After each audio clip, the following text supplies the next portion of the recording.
The French government is reinforcing security measures at sensitive industrial sites. It follows twin explosions at a petrochemical plant in the southeast of the country. Police believe the explosions were deliberate, although they don't know the cause. And last week, hundreds of detonators, grenades and plastic explosions were stolen from a military site in the same region. France has been on its highest level of alert following terror attacks in January and June. Well, let's discuss this now further with Alain Corvez, a former advisor to the French Ministries of Defence and Interior. Hello to you, sir. Thank you for your time.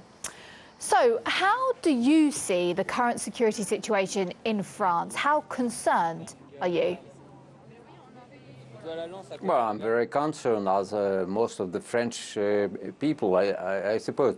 But I think we have to be careful about the...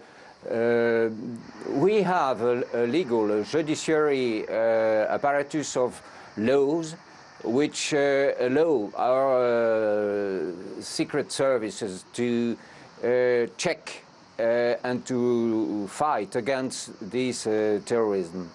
Then I'm very confident that our services are able to fight very deeply and very effectively against this terrorist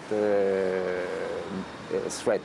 So do you think that there is a imminent threat then? I mean, you're saying they're able to fight back, but is there a constant fear of more attacks then?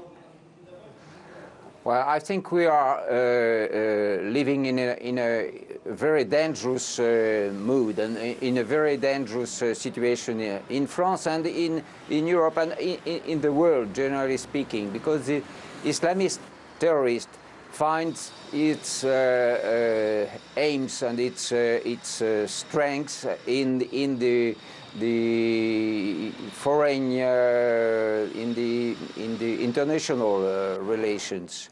But I must say that I'm not sure, and I have no special information about what happened recently in Berre, in south of France. And it seems that, as we can imagine, as we can think, that this operation was prepared and organized since two different tankers were object of an explosion.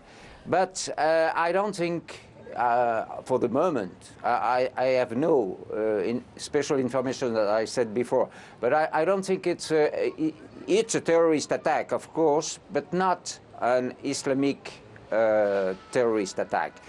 For the moment, we have no indication of that.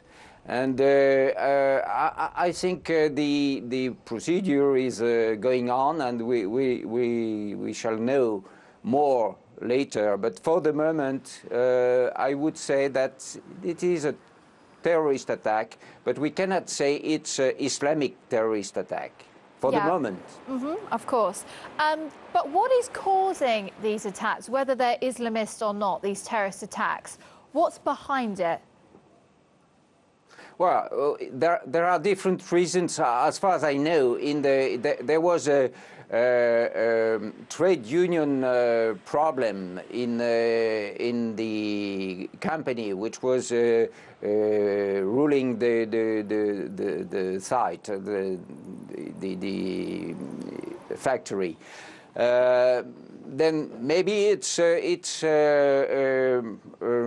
action by people who are not happy with the situation, the social situation in the area.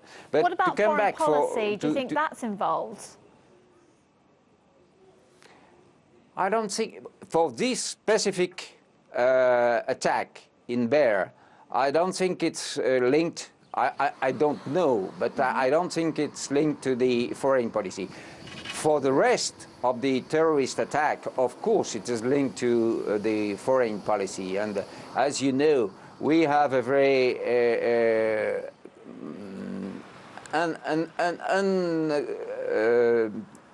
and comprehensive foreign policy, as we are fighting Daesh on the one side, and we are supporting it by other means. There is a lot of hypocrisy in the policy of the Western Bloc, led by the United States. And France, unfortunately, is supporting this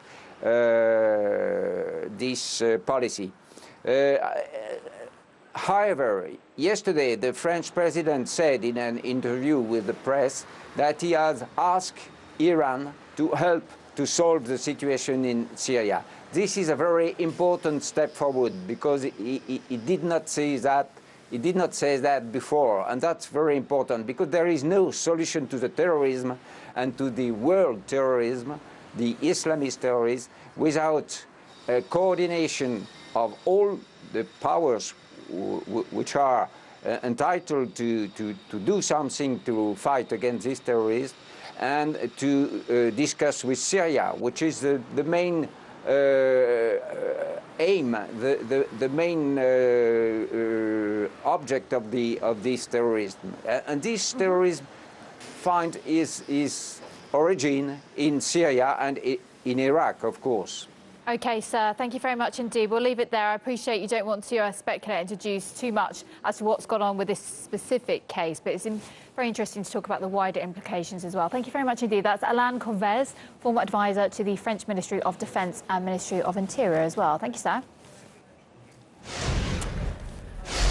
Over the last 2 decades, there's been a constant dispute over the link between childhood vaccination and autism in the US, as well as the difficulty of taking vaccine manufacturers to court. Do vaccines cause autism? In the last 30 years, the childhood vaccine schedule